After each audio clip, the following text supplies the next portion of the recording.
Hello, everyone, and welcome back to the Tabletop Almanac. My name is Simon. I am the guy that does the things.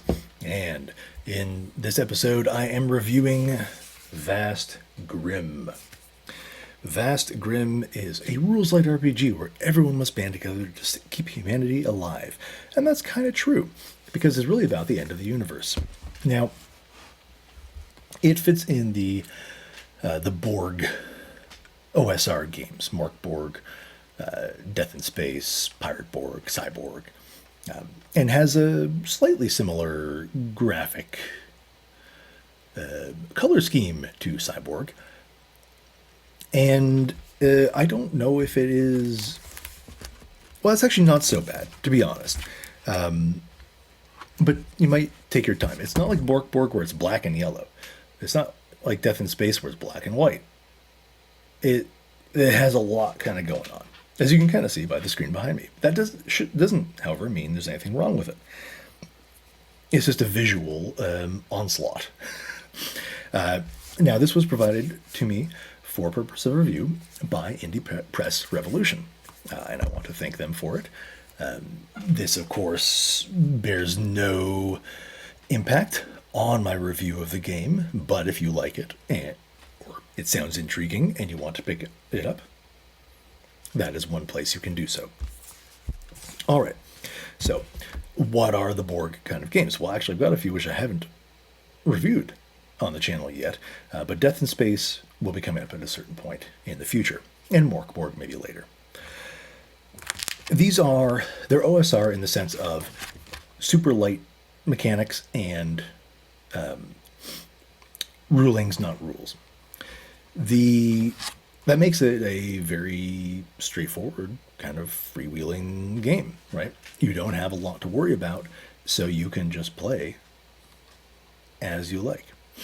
I do want to say one of the things I like about Vast Grimm is that there are a bunch of supplements out that provide more character options, which is something that, from my glances at Mork Borg and Death in Space, partly because of how they're built. They have a large community content, at least Morkborg does, section. That's sort of been left to the community to build. So this is a new class. This is a new whatever. But here, because it is just Infinite Black creating it, they can do their own supplements. They can build them out how they like. It's not just adventures and so on and so forth. Okay. What is this game about?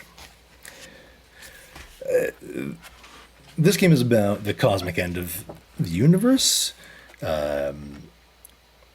about its sort of destruction at the hands of they who were imprisoned in a mausoleum and released by the Six, the disciples of Fatima. I do like these games always have such great flavor. One might say that the text is maybe a quarter of the book, but then the design and the flavor is really kind of the rest. And this is still textual flavor, but, it was written in the Book of Fatima that those who drew air with they would then, from that day forward, be one with they. Their breath would be the inhalations of they, and their exhalations would be known as the Grimm. The Grimm, well, the breath of they is a plague that infects people with the Grimm, which brings them over to their side to, try to destroy stuff. Now, yeah, I guess destroy stuff. The one of the, I guess, things that they did were create these worms, and the worms are, let me jump to them because here we are. They can infect you, and then I guess they, let's see here. Are they the ones that turn you to the Grimm? Yeah. So you become the Grimm. You get a parasite inside you known as a worm, and that will grow and turn you into a big worm eventually. So basically, if you get in close combat with the Grimm, you could be infected. And once you've been infected, you find out which sort of progenitor worm you're from. Carnicious, the flesh worm, the Cruor, the blood worm, Nirok, the brain worm, and 3 others. And on various days after that, you determine how your parasitic pains and pleasures and how you, develop from there.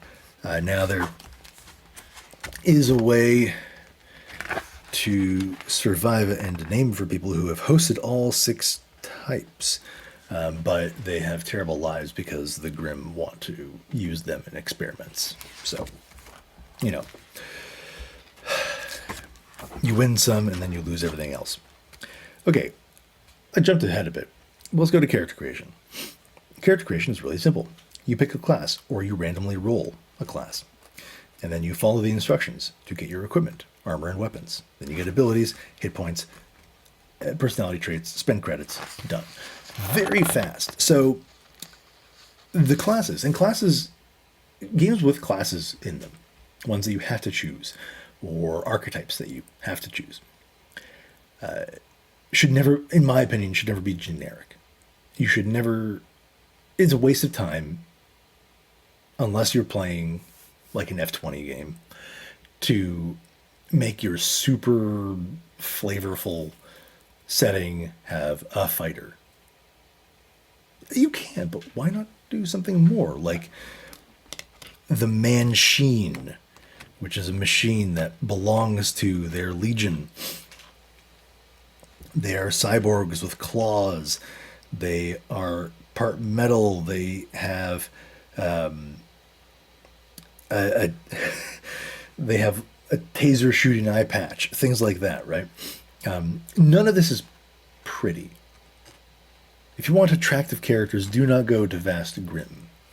That is not the place you're going to find them. Your sole survivor is an energy vampire.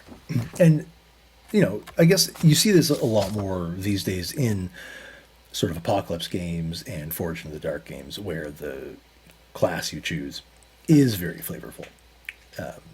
It's inherently tied to the setting, because those games are usually inherently tied to the setting because of the fiction first aspect of them. So I think it works really well in these things. Morkborg has I forget what it is, like the fallen noble, disgraced noble, or something like that. It doesn't have a noble; it has a disgraced noble. So it tells you that if you were going to play a noble in the Morkborg setting, then you are playing a disgraced one, or whatever it's called. I don't remember exactly. Okay, so you've got only a few characteristics. Oh yeah, you can also be a devout of the Fatima, and therefore someone trying to usher in the reign of they. So you have 4 abilities: agility, presence, strength, toughness. You roll 3d6, you get a modifier, and then you forget about the 3d6 roll and just stick with the modifier. Why? Because that's how it should have been done in the first place. Go Vast Grimm and Pathfinder 2 Remaster. It does carry over a thing from Morkborg that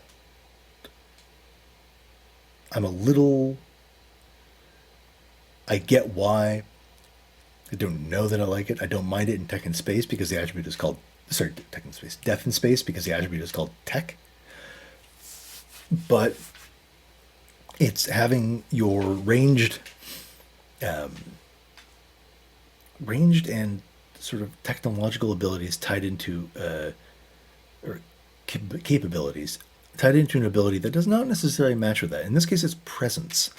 I just wonder if a different name could have been chosen. There's nothing wrong with it in that sense. This way, everything gets spread out amongst all four, and you don't have the agility master who can defend, fight, and shoot all together, right? Here it's split out. So agility is for defending, presence is for shooting, and strength is for hitting. Toughness is for being hit and still getting away.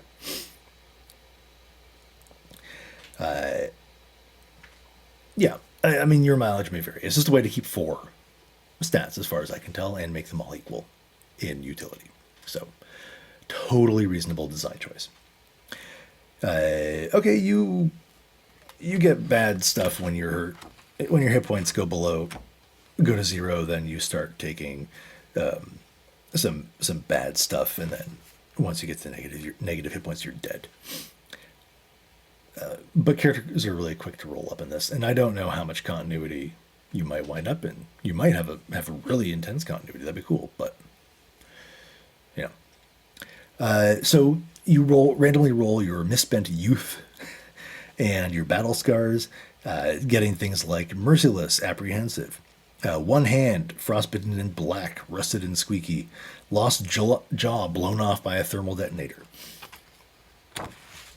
And that's just fun background stuff you can roll. You get irritating idiosyncrasies like focusing on the mundane and not remembering important details, or having an analogy for every situation and share it with any who will listen. I wouldn't call Vast Grimm gross exactly. I guess I would. You've got parasites and worms and all that stuff inside people's bodies. All right, it's gross. So the idiosyncrasy of farts amusing you is perfectly fitting. And I wouldn't have a problem. I don't know. I sometimes keep that humor out of my games. Sometimes I keep it in there, depending on the game. Warhammer Fantasy Roleplay, I would keep it in there, but I might not make it like a stat or anything like that. But it is the thing that also kind of not turned me off of Mork Borg, but struck me off of Mork Borg was that it's got a bit more poop in it, and I don't know. Again, it fits. This is not immediately to my taste, but who am I, right? Then you will get your gear, and your gear is not necessarily like great gear. You can get a mini boombox, but it's literally a boombox. It explodes, but it looks like a radio. Great name. Some weapons better than others. Armor reduces damage done to you. It's cool. Great way to do it. Encumbrance is super easy, and because it has rules, I do think it's intended to be used, so use it. Again, they're not complicated rules, so there's no reason not to. Favors are a fun thing. It's just that something has worked out in your favor. And you can deal maximum damage, you can neutralize criticals, things like that. And then there are tributes. Not attributes, sorry. There are tributes. And tributes are part of they're items that you can use to do stuff. I guess kind of like ciphers and numenera. In that sense that they are independent from the character, and gear, but sort of unknown gear. Like, you don't actually know what a tribute does till you use it.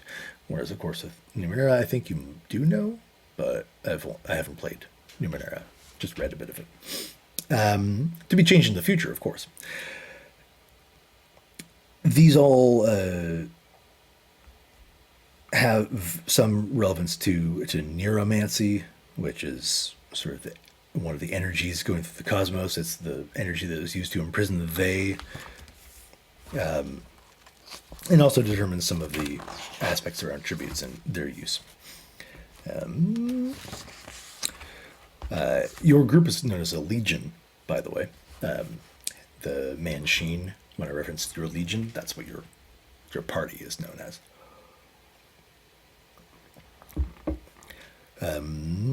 Combat is straightforward. Roll d20, add ability, and, well, not just combat, any test. Against a difficulty rating ranging from 6 to 18. It's like 6 plus 2 for each of them, so 8, 10, 12. 12 is normal. 14 is difficult. 10 is pretty simple, but not simple enough to not roll.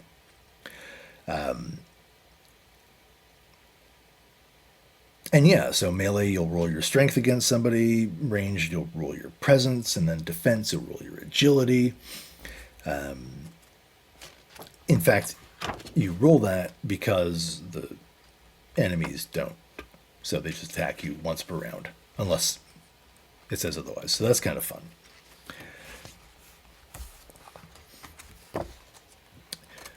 And then it talked a little bit about, so there's, I mean, you'll get combat drugs and stuff like that too. I just saw it there and I thought I would mention it. Okay, the Grimm, we talked about the worms. And there are a lot of random tables. These games always have random tables. And to be frank, I love that. I like random tables. They're fun. If I don't have an idea, then that's a great place to get them. You can determine the history of your legion, which are, I don't know, not always, yeah, they fit. They're not like great things like the Legion are well-known cannibals. They even have a cookbook. Ooh. Hold on. 1, 2, 3. There are at least 3 options on 20-sided die here that will get you to be involved in some degree of cannibalism. Like staged mutiny and was so starved you ate the officers. But then it could also be that you smuggle worms to influence one side of a war. You're petrified of rabbits because the Legion buried you in them.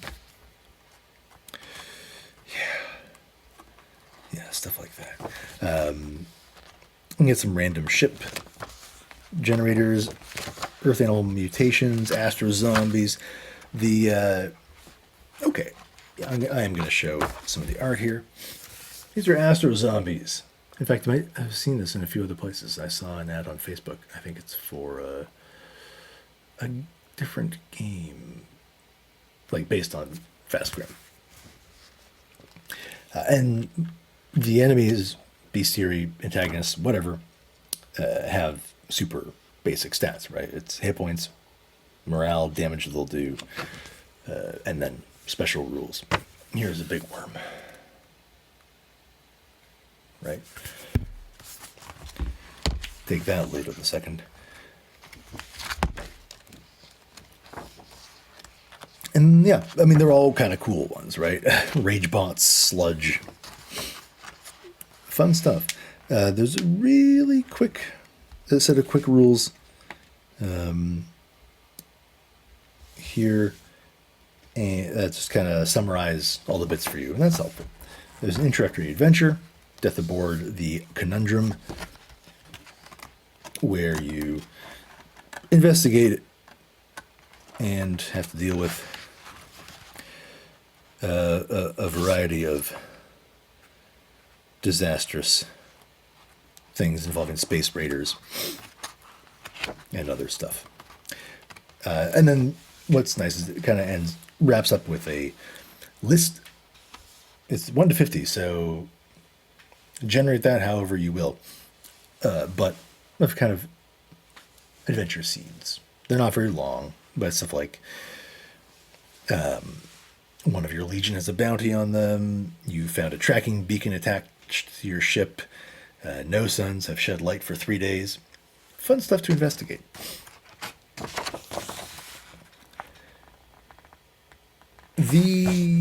I guess the last thing I'll mention is one thing that I have seen in a lot of these small hardback games and absolutely love. OSE, Old School Essentials, was the first one I saw it in, and then the adventures for it. But including stuff on the inside covers, on the end papers, and everything. Whether it's the index or the combat flow chart or anything like that, where you don't have to go into the book to find out how it works. You just have to open the cover. OSE does it for maps of the dungeons and so on, and that's so handy. And also, it looks cool, right? Okay, so that was Vast Grimm. Vast Grimm is from Infinite Black. You can get it in all sorts of places. Mine was provided by Indie Press Revolution. Thank you again. But has not influenced what I've been saying. I like Vast Grimm. And I'm intrigued by the supplements. There's one for spaceships, there's one for space raiders. And I do know that there are more character options and classes in those, so that would be cool. I like that because I'd like to see more of them. I get very attached to my archetypes. So I like to have many options, especially if you're going to die as quickly as you might in Vast Grimm. So, nice, horrific, apocalyptic, destructive, did I say gross in this point? I don't think I did. Gross game, Vast Grimm. Check it out. It's quite a read, if nothing else. Until next time, when I have more reviews or something else on the channel for you.